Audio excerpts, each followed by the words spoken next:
무엇보다 부활 신앙인이 됩시다.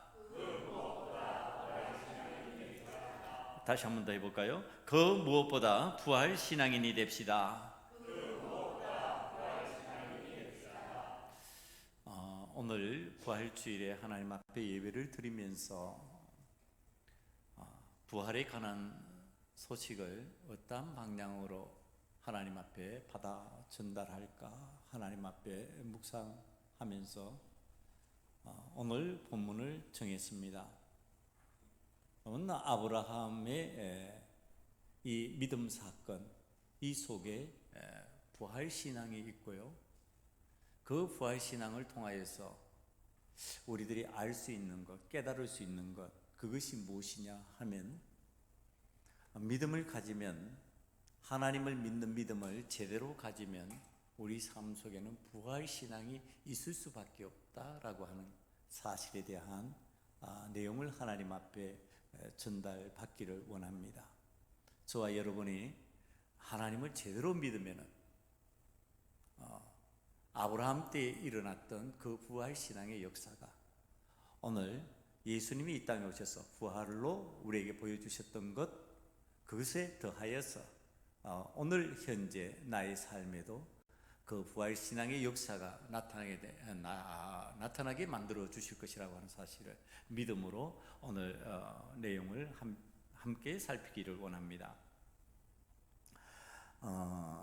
제가 역사를 좋아했어요. 역사에 관한 서적들을 가끔씩 봅니다. 그 책에 나온 내용 중에 이븐 할둔이라고 하는 역사가가 사용한 말이 있습니다.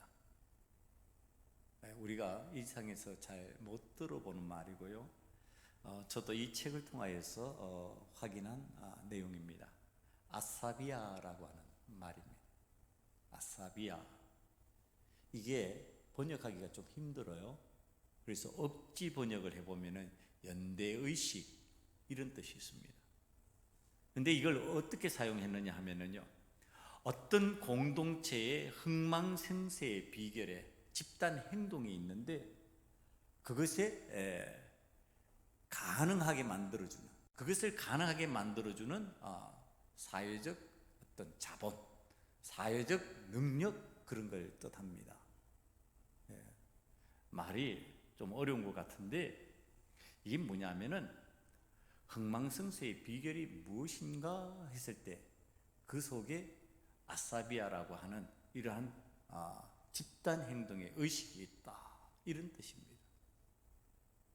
그러니까 지금 우리가 하나님을 믿는 신앙 공동체인데 우리 신앙 공동체가 하나님 앞에 집단으로 행동하면서 이 공동체의 흥망성쇠를 이루어 나갈 수 있는 어떤 내용이 있다, 신앙적인 아사비아가 있다, 이런 얘기를 하는 겁니다.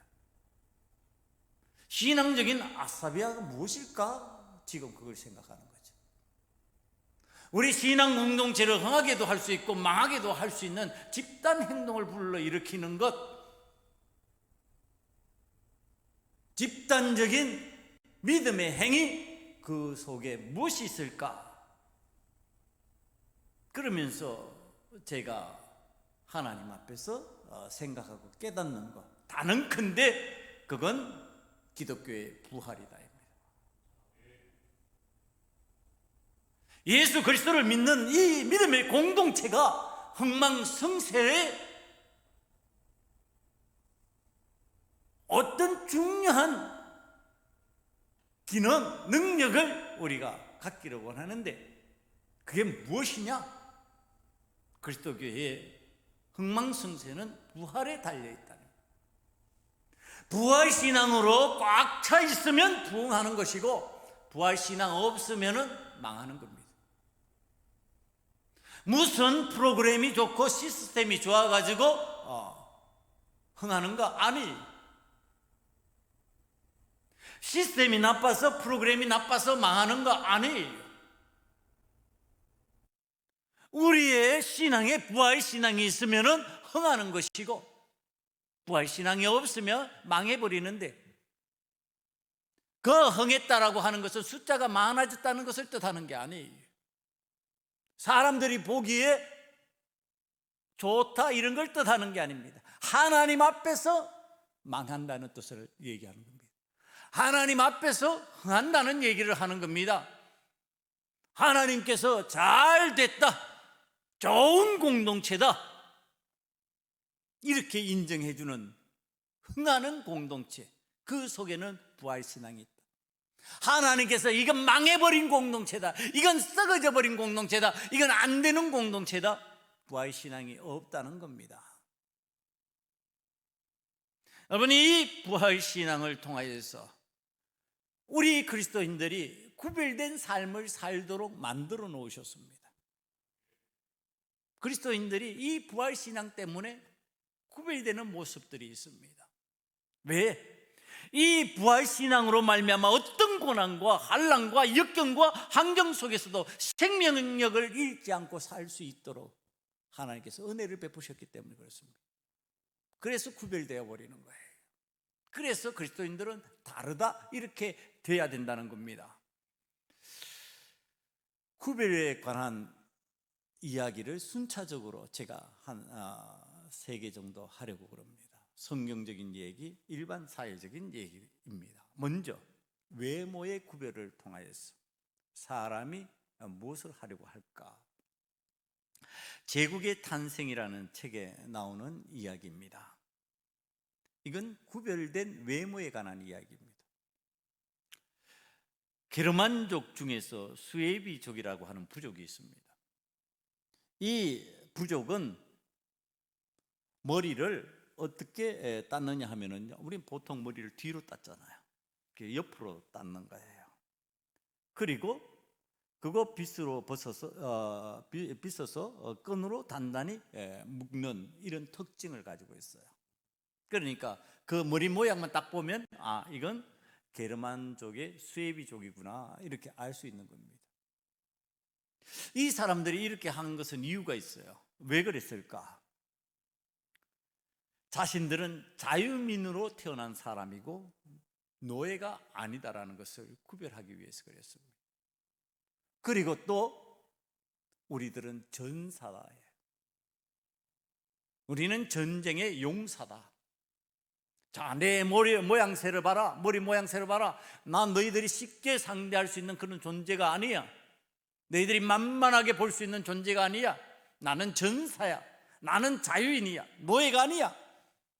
자, 이렇게 함으로써 그 구별되기를 원했던 겁니다. 그러니까 머리 모양새만으로도 다른 사람이 나를 구별해 주기를 원했던 거예요.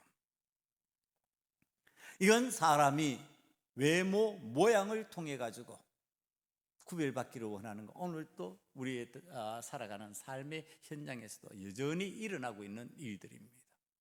그래서 남과 다른 무엇을 내가 갖기를 원하고 행하기를 원하고 누리기를 원하는 거죠.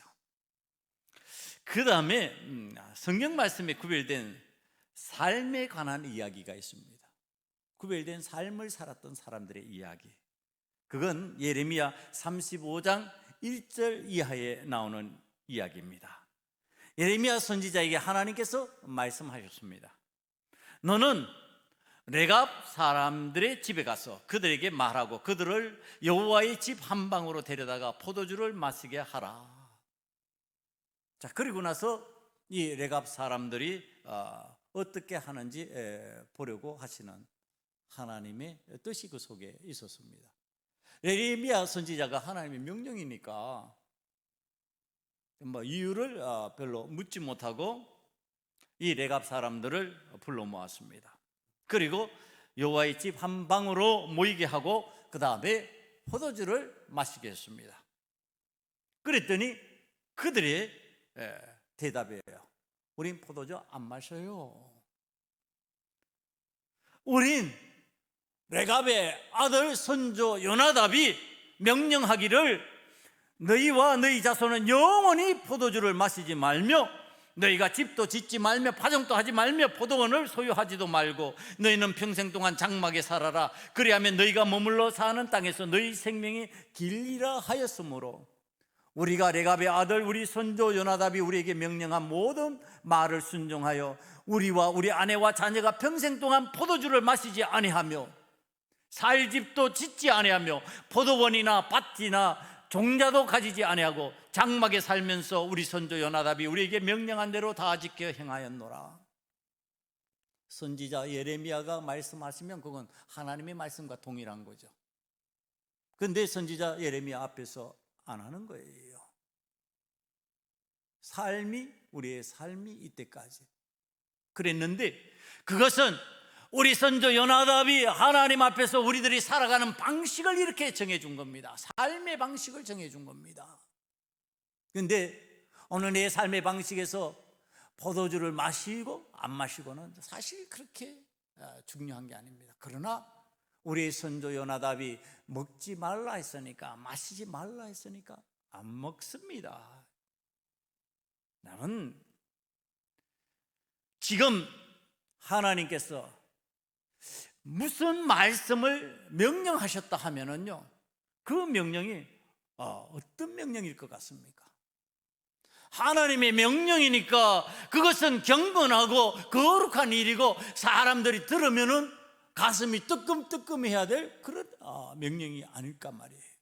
그런데 하나님께서 지금 시키시는 그 명령이 아주 이상한 명령이잖아요. 사람들을 불러 모아가지고 포도주 마셔서 포도주 마시고 취하게 만들어라.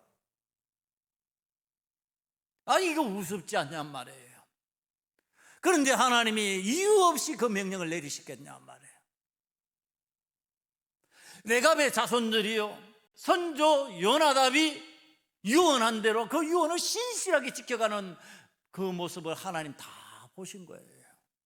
다 알고 계시는 거예요. 그러면서 지금 그것을 예레미야에게 보여주고 예레미야를 통해서 온 이스라엘 백성들에게 알려주는 거예요. 이런 신실함이 있지 않냐? 이런 구별된 삶이 있지 않냐? 그런데 너희들은 왜 나의 말에, 나의 하나님의 말씀에 구별됨이 없냐?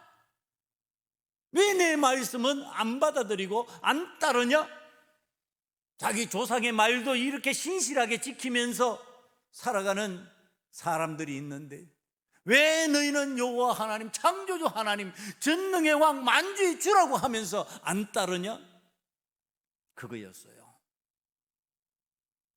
하나님께서 지금 요나답의 이 후손들을 통하여서 가르쳐 주시는 거, 구별된 삶에 대한 이야기예요. 구별된 삶을 살면은 하나님께서 어떻게 하신다? 기뻐하신다.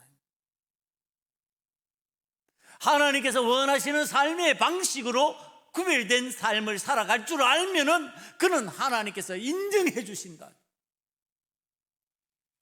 그런데 여러분, 이 성경을 제가 가만히 묵상해 보니까요, 삶의 문제가 아니라 신앙의 문제로 구별된 신앙이 있어요. 신앙 가운데서도 구별된 신앙의 사람들이 있었습니다. 그 여러분들이 잘 알고 있는 내용입니다. 우리가 잘 아는 다니엘과 세 친구의 이야기입니다. 이들은 삶의 문제가 아니라 신앙의 문제였어요. 바벨론 궁중 생활을 하던 다니엘과 세 친구는 지금 식욕에 따라서 왕의 진미와 포도주를 마실 수 있게 되어 있습니다. 왕도 거기서 허용해 줬고 왕이 허락해 준 왕의 공동체 속에서 지금 누릴 수 있는 산의 진미와 포도주예요. 기름진 음식을 먹으면서 얼마든지 식욕을 채울 수 있는 기회가 주어졌어요. 그런데 거부합니다. 그 삶을 거부하지만 그 속에 무엇이 있느냐 하면 신앙적인 이유 때문에 그렇습니다. 내가 왕의 음식과 그 마시는 포도주로 더럽혀지지 않으리라. 구별된 신앙인의 삶 때문에 그렇습니다. 구별된 신앙 때문에 그렇습니다. 구별된 신앙 때문에 나는 그 산의 진미와 포도주를 마시지 않겠다. 그런데 이게 그냥 안 되는 일이죠. 허락이 떨어져야 되는 일입니다. 먹는 것도 마음대로 거부할 수 없지요. 그랬더니 환관장이 얘기합니다. 내가 허락해 주고 싶지만은 너희들이 만약에 초췌해지는 모습, 얼굴이 상한 모습이 되면 왕이 진노할 것이다. 안 되는 일이다. 그러니까 시험해보자예요. 하나님이 은혜를 베푸시는지, 하나님이 우리와 함께 하시지 아니하는지, 하시는지 한번 시험해 봅시다. 10일간의 시험이에요. 10일 뒤에 지금 다니엘서 1장 13절 이후에 보면은 그 내용이 나옵니다. 당신 앞에서 우리의 얼굴과 왕의 음식을 먹은 소년들의 얼굴을 비교하여 보아서 당신이 보는 대로 종들에게 행하소서 하며, 그가 그들의 말을 따라 열흘 동안 시험하더니 열흘 후에 그들의 얼굴이 더욱 아름답고 살이 더욱 윤택하여 왕의 음식을 먹는 다른 소년들보다 더 좋아 보인지라. 그리하여 감독하는 자가 그들에게 지정된 음식과 마실 포도주를 제하고 채식을 주니라. 여러분, 신앙적인 결단이에요. 구별된 삶이에요. 그랬을 때에 이 구별된 삶을 살아가는 것, 이거 그냥 되냐? 안 된다는 거예요. 결단하는 거죠. 내가 신앙적으로 결단하겠습니다. 내가 참겠습니다. 먹고 싶은 것 참겠습니다. 마시고 싶은 것 참겠습니다. 안 하겠습니다. 하나님 앞에서 나는 더럽혀질 수 없는 신앙인입니다. 지금 그거 하는 거죠. 제대로 구별된 삶을, 제대로 구별된 신앙의 모습을 유지하려면 어떻게 해야 되느냐? 결단해야 된다. 결단하지 않고 그냥 저절로 된다? 없다는 거예요. 결단하지 않은 신앙인들에게 일어나지 않는 일이다. 결단하는 신앙인들에게만 일어나는 일이다. 그럼 결단 잘하는 사람 누구였냐? 오늘 등장하는 아브라함입니다. 믿음의 조상 아브라함, 결단 잘한 사람입니다.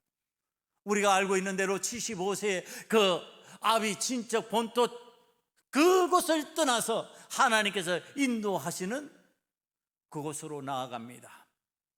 그곳으로 나아가는데 그곳은 어떤 곳이냐? 오늘 8절 말씀에 보니까요, 장래의 유업으로 받을 땅에 나아갈새 갈 바를 알지 못하고, 어디로 가야 될지를, 어디 곳이 좋은 곳인지를 알지 못하면서 나아가야 될 장소예요.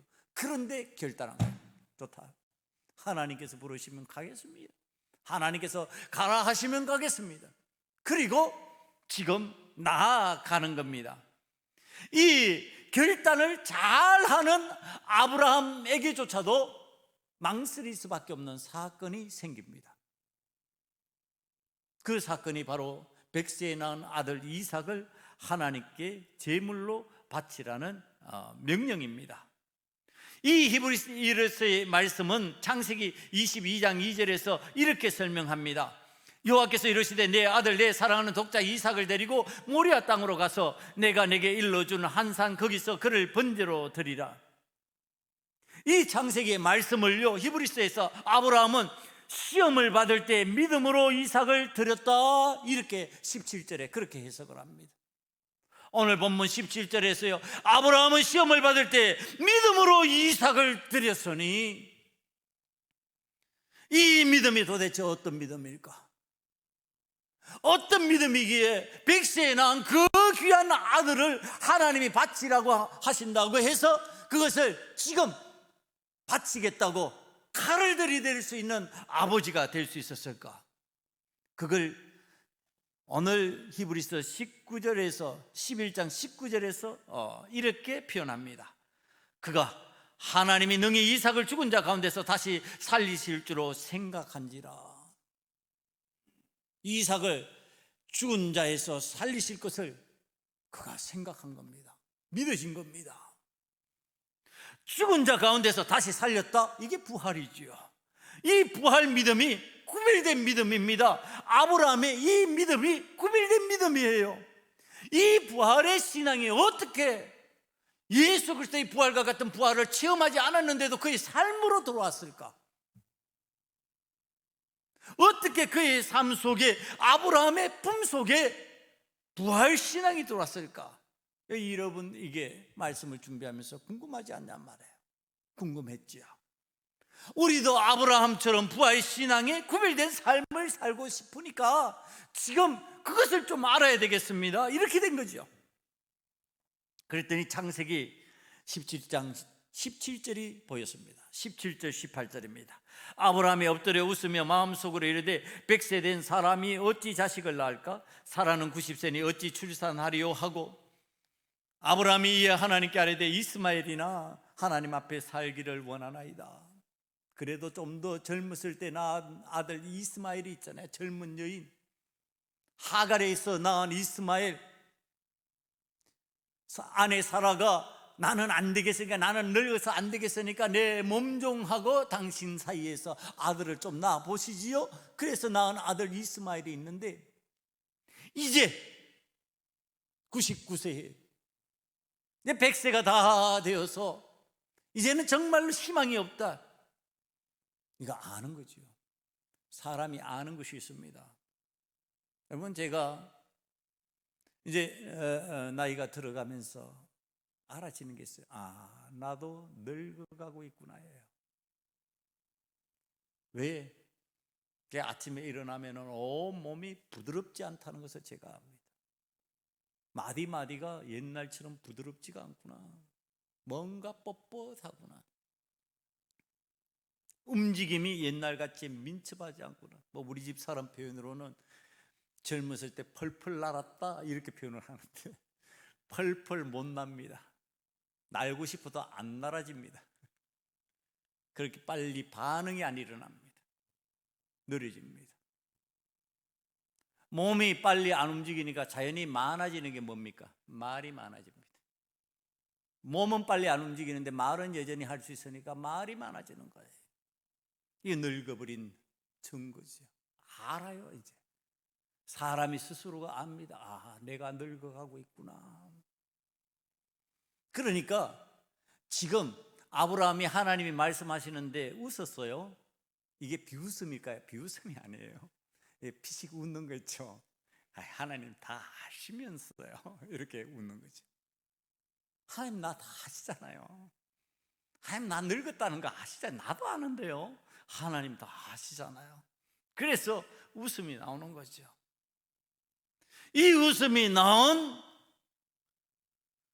이 아브라함이 하나님의 말씀대로 아들을 낳았습니다. 100세에 100세에 아들을 낳으면서 이 아브라함이 깜짝 놀라면서 받아들이는 거야. 하나님께서 말씀하시면 되는구나. 나의 하나님, 내가 믿는 하나님은 말씀하시면 그대로 되는구나 였어요. 나의 하나님은 창조주 하나님, 전능의 왕, 만유의 주가 되시니까 그 하나님이 말씀하시는 대로 되어버리는데, 죽은 몸과 같이, 오늘 12절의 말씀같이 죽은 자와 같은 한 사람, 이제 생명의 기운이 떨어져 버린 늙은이,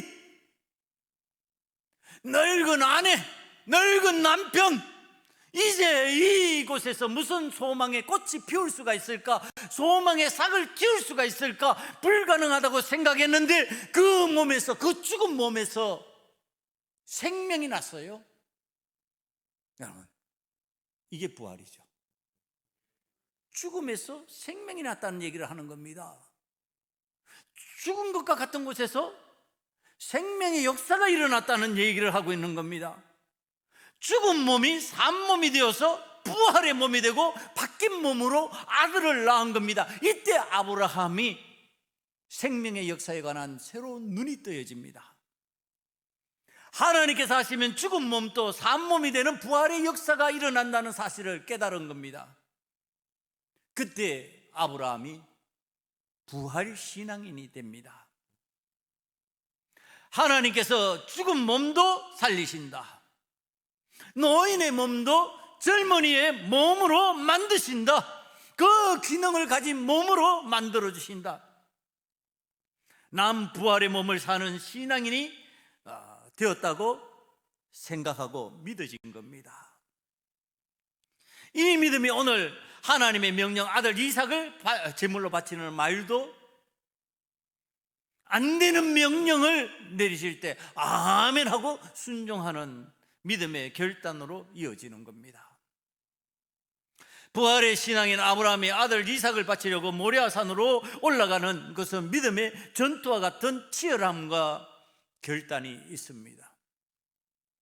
100살을 넘긴 아버지와 이제 갓 피어난 청소년 이삭이 함께 죽음의 산 모리아로 올라갑니다. 아들이 궁금하여 묻습니다. 아버지, 불과 나무와 칼은 준비되어 있는데 제물은 어디에 있지요? 저는 이 장면에서 말씀을 준비하면서 눈물이 고였습니다.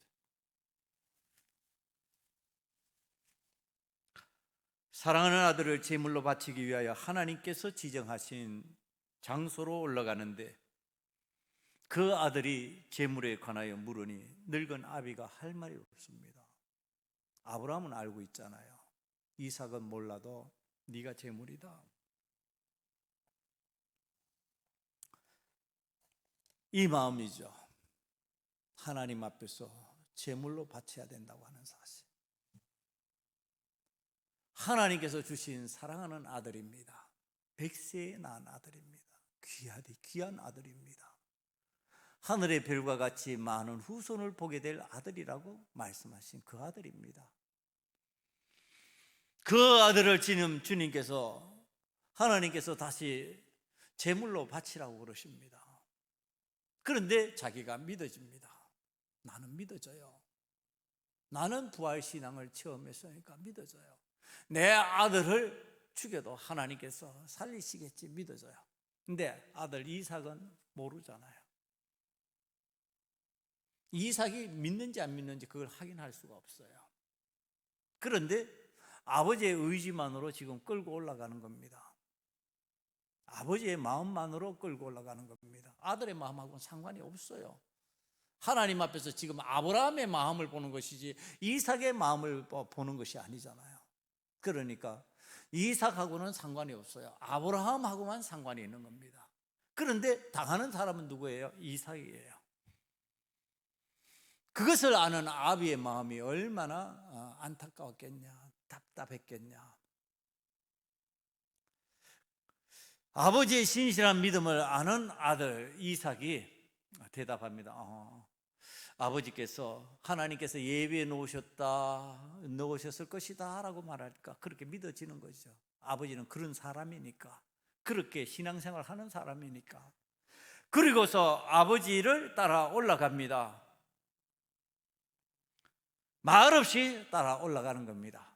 이제 제단을 쌓고 제물을 바칠 순간이 되었을 때 아들 이삭은 여전히 궁금한 것이 제물이 어디에 있는지 살피는 겁니다. 주변을 두리번거리면서 부지런히 지금 이삭이 제물을 살피고 있습니다.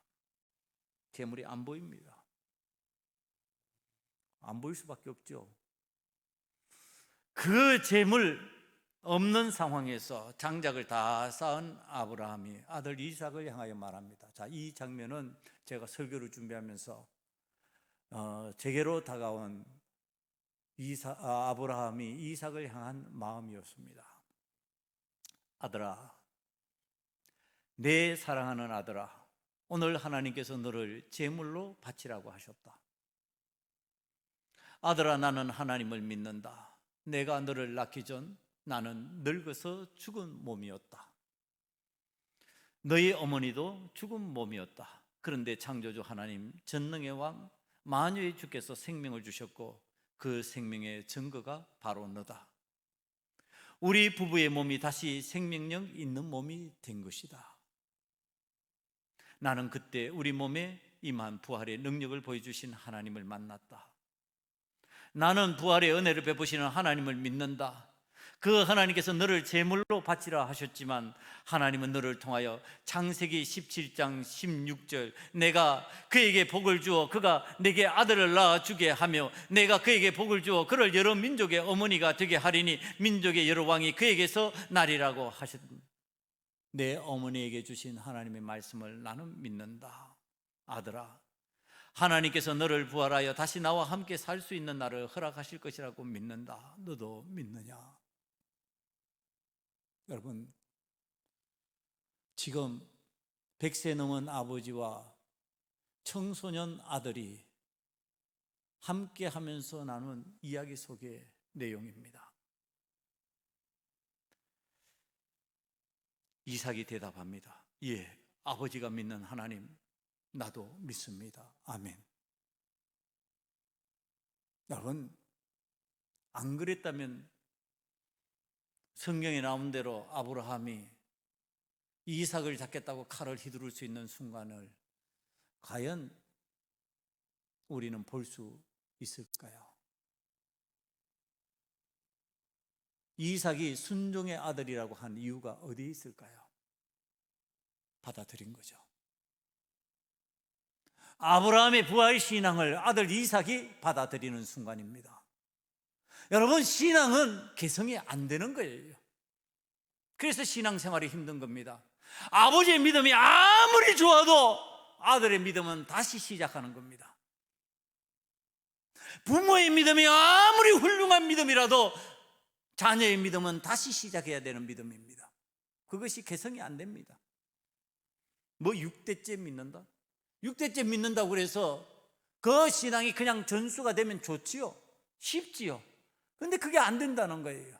오늘 신앙생활에 아주 중요한 비결 하나를 성경이 우리들에게 가르쳐 주는 겁니다.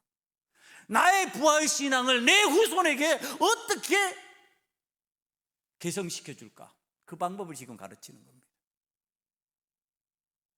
여러분, 지금 신앙은 자기가 다시 시작해야 되는데 내 자녀가 내 신앙을 아멘하게 만드는 방식, 그게 뭘까?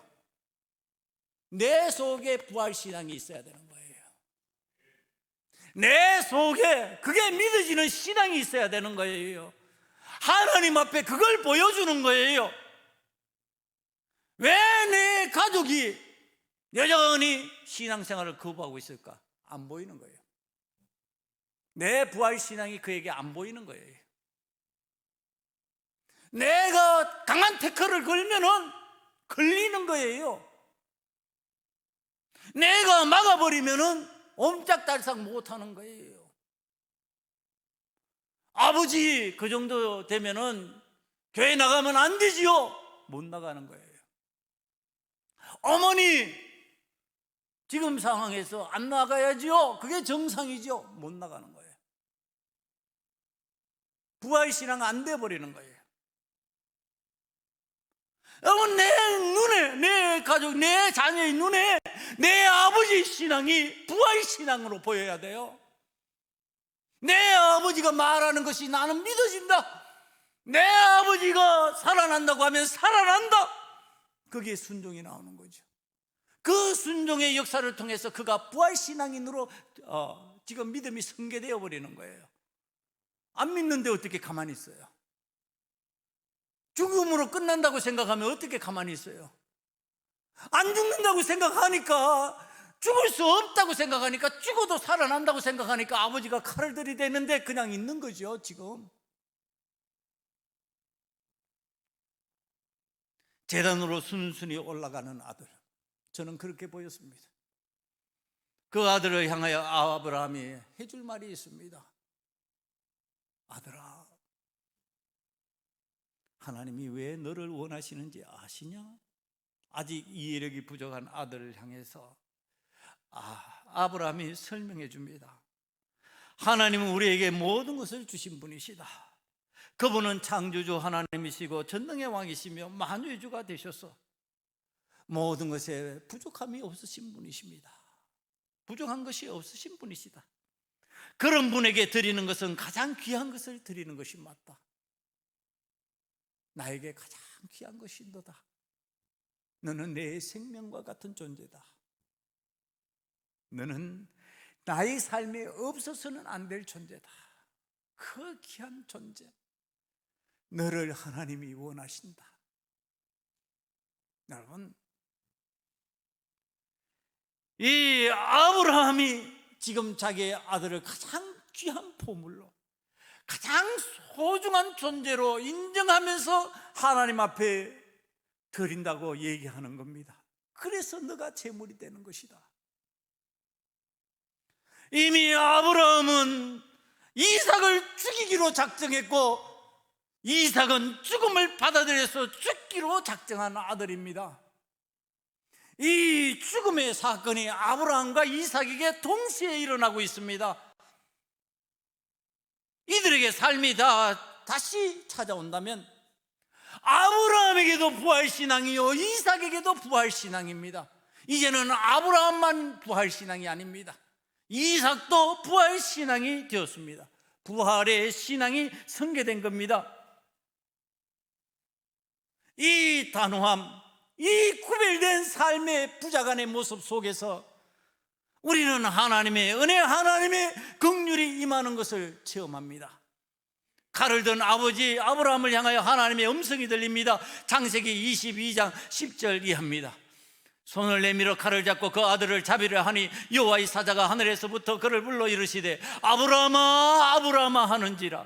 아브라함이 이르되 내가 여기 있나이다 하매 사자가 이르시되 그 아이에게 내 손을 대지 말라. 그에게 아무 일도 하지 말라. 내가 내 아들 내 독자까지도 내게 아끼지 아니하였으니 내가 이제야 내가 하나님을 경외하는 줄을 아노라. 아브라함이 눈을 들어 살펴본 적 한 수장이 뒤에 있는데 뿔이 숯불에 걸려 있는지라. 아브라함이 가서 그 수장을 가져다가 아들을 대신하여 번제를 드렸더라.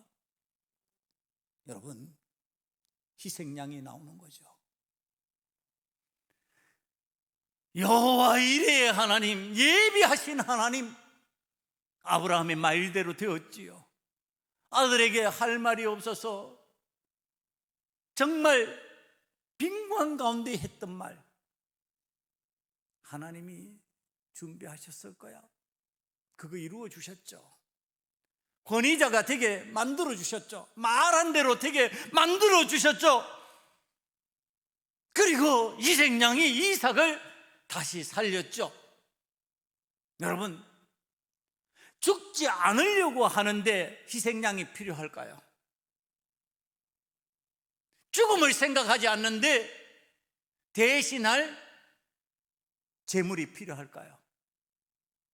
예수님의 부활, 예수님의 어린 양 돼서 죽으시는 그 사건, 내가 죽기로 작정하지 않았는데 그 사건이 과연 일어날까요, 여러분?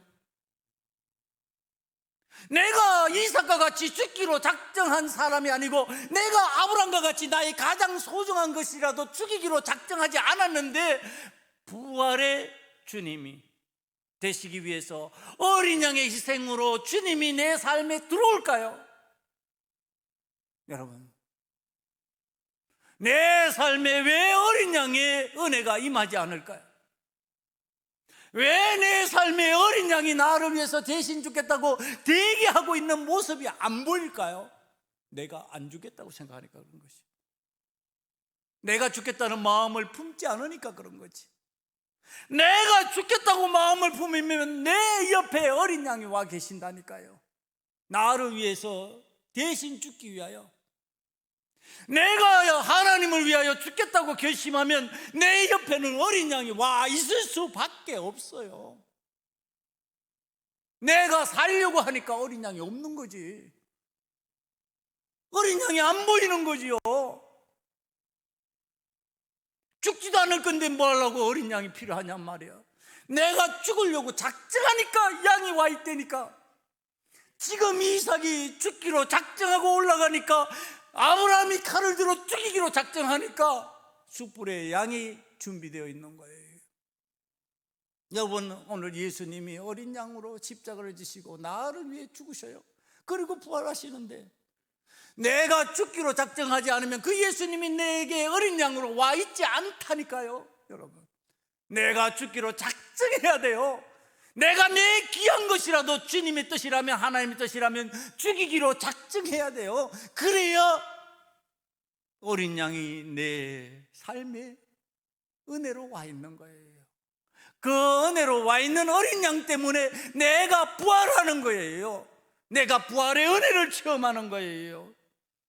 그것이 구별된 신앙인의 모습이에요.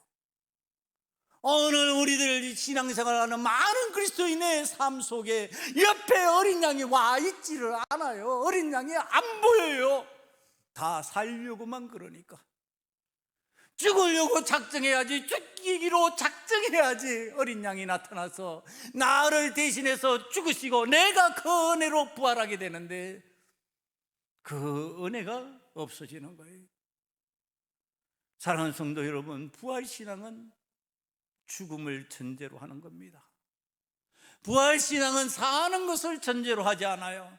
살아야 되겠다고 말하면 죽어버리게 되는 거예요. 죽기로 작정하고 하나님을 믿고 죽기로 작정하고 그리스도인이 되기로 작정하면 살게 되어 있는 거예요. 우리 교회가 죽기로 작정하면 사는 교회가 되는 거예요. 우리 가정이 죽기로 작정하면 우리 가정이 예수 그리스도로 말미암아 살게 되는 거예요. 내가 죽기로 작정하면 내가 예수 그리스도로 말미암아 살게 되는 거예요. 사랑하는 성도 여러분, 오늘 부활 신앙이 된다는 것은 바로 그것이에요. 그 신앙으로 살아갈 때 구별된 삶이 찾아오고 그 구별된 삶 속에서 부활의 은혜가 나에게 임한다고 하는 사실 믿음으로 받아들이시고 오늘 저와 여러분이 죽음을 각오하고 그리스도인으로서 살아갈 수 있는 은혜가 임하시기를 간절히 축원합니다. 기도하시겠습니다. 아버지 하나님, 구별된 신앙인, 죽음을 각오한 신앙인이 되게 만들어 주시옵소서. 죽어야 삽니다. 죽기로 작정해야 내 옆에 어린 양 보혈을 흘리신 그 예수 그리스도가 나를 위하여 대신 죽기 위하여 와 계신다고 하는 사실을 체험할 수가 있습니다. 아버지 하나님, 오늘 하나님의 전에서 예배하는 자가 죽기를 각오하고 하나님 앞에 믿음 생활 유지하게 하시고 예수 그리스도와 함께 내가 죽음을 각오한 신앙인 그리스도인으로 살겠다고 결심하는 하루 부활주일이 되게 만들어 주시옵소서. 예수님 이름으로 감사하며 기도드리옵나이다. 아멘.